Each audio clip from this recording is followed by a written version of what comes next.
Vacations are meant for recreation, and for people like me, I work the whole year just to take 2 weeks off to myself. For most, it's the highlight of their year, but for others, vacation took a dangerous turn. I decided to make this video surrounding 5 holiday trips where recreation turned into death. Guys, these stories truly reveal the dark side of this world, and you must watch this video till the end to somehow get prepared for what might come out of the oblivion. 1. The tragedy of Armando Medina. Let's begin with the story of Armando Medina, who died in a tragic accident on January 24, 2024. Armando was a skilled tattoo artist who lived in the Dominican Republic for some time. He and his wife decided to treat themselves to a weekend getaway by booking tickets for a tour of Sauna Island on October 31, 2020. Armando was having a good time on a boat, drinking and partying the moment away. Little did he know there was a tragedy waiting to happen. The drink Armando drank was labeled as a famous Dominican beverage. It was contaminated with unknown substances.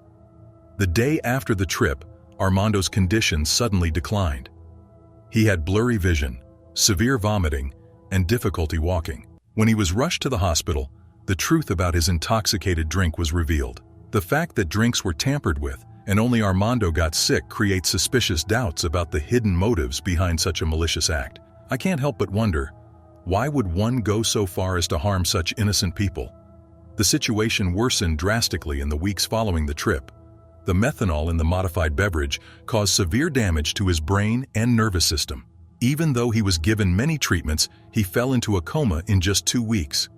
His life would never be the same again, and Armando for the next 3 years of his life had to undergo numerous dialysis sessions and received various treatments until his body gave in. The anguish and desperation of his subsequent passing, experienced by Armando's loved ones, especially his devoted wife Iona, was very evident. The fact that the tour company responsible for the contaminated beverages had its license revoked by the Ministry of Health in the Dominican Republic is somewhat of a consolation. 2. Shanquella Robinson's shocking demise. The tragic story of Shanquella Robinson's death is one that still haunts me to this day. As I reflect on the details of what should have been a worry-free holiday that turned into a nightmare, I cannot help but feel a heavy heart and discomfort. She was only 25 years old, full of energy and enthusiasm, and ready to celebrate a friend's birthday in Cabo. Little did she know that this trip was her last. Within less than a day of arriving in Cabo, Shanquella's life was tragically taken away. The first explanation given by her friends, that alcohol poisoning was the reason for her death, only made the situation more confusing and hopeless. As the truth was revealed, it was evident that Shanquella's death was not a straightforward alcohol-related accident. The autopsy revealed shocking details. She had been strangled, and her neck and spine suffered brutal injuries. What is even more troubling are the different versions of events that were given by those who were with Shanquella that night. Despite their attempts to reveal the truth, Shanquella's family members encountered opposition and doubt. The truth about Shanquella's murder was revealed when a shocking video emerged showing her friend Dejanay Jackson beating her violently while she was naked and helpless. In the video, a voice is heard trying to encourage Shanquella to fight back, but she responds with begging cries, refusing to join in the violence. Dejanay's ferocious attack left Shanquella with a broken neck and a fractured spine, wounds that eventually took her life. Shanquella's family did not hesitate to seek justice for their precious daughter. They sought the aid of the FBI, refusing to believe the fake story that had been told to them. They sued all the friends who were with her. I can't believe this. How could someone just stand by and watch such a monstrous crime take place without stopping it? 3. The cruelty of Heather Mack. The unbelievable and sad story of Heather Mack, the woman whose luxury family vacation in Bali became a nightmare, is still in the headlines. The more I explore the complexities of this terrible case, the more I am left with a feeling of disbelief and shock at what happened. Heather Mack, 27, was caught up in a horrifying tale that started during a family holiday in Bali in 2014. The relaxing getaway quickly turned into a scene of unimaginable horror when Heather and her then-boyfriend, Tommy Schaefer, committed an evil act, the murder of Heather's mother, Sheila Von Wiese Mack. The gory details of the crime would make anyone's blood run cold. Schaefer confessed to the murder of Heather's mother by hitting her with a metal fruit bowl, a brutal act of violence that left the world in disbelief.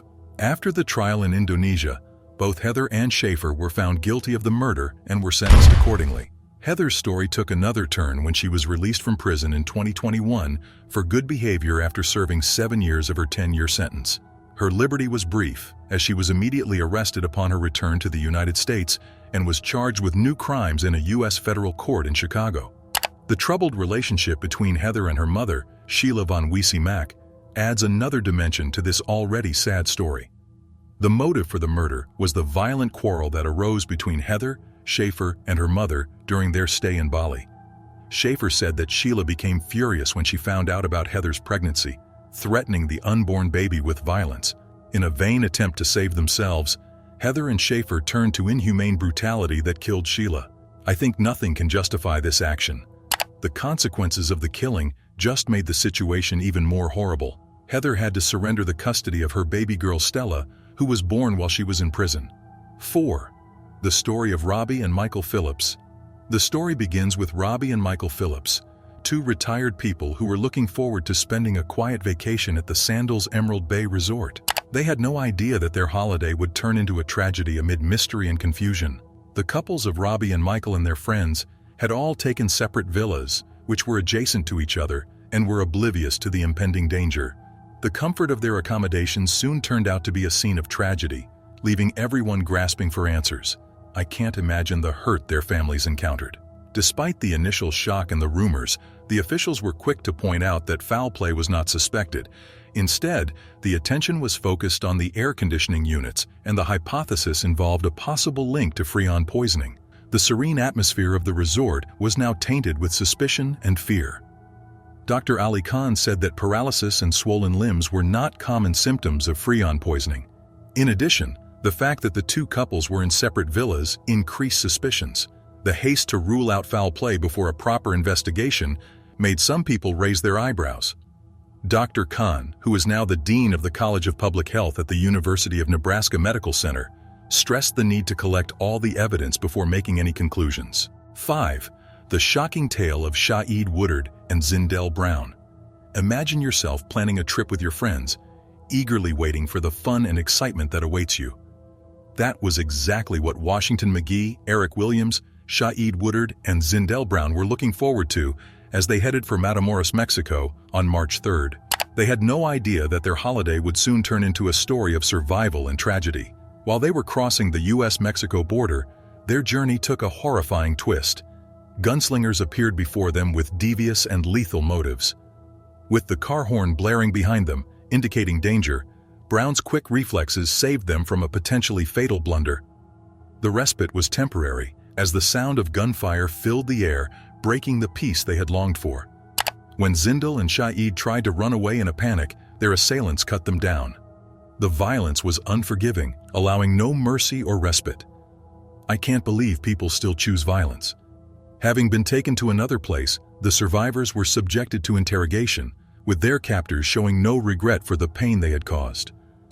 As they waited together, Shad took his last breath. The last thing he said was that he loved his friends. His final words, full of love and affection, lingered in the minds of those he left behind. They recall being taken to different places during their captivity. The uncertainty of their situation hung over them like a dark cloud. At some point, they discovered themselves in front of a house with men wearing red Diablo masks and carrying weapons.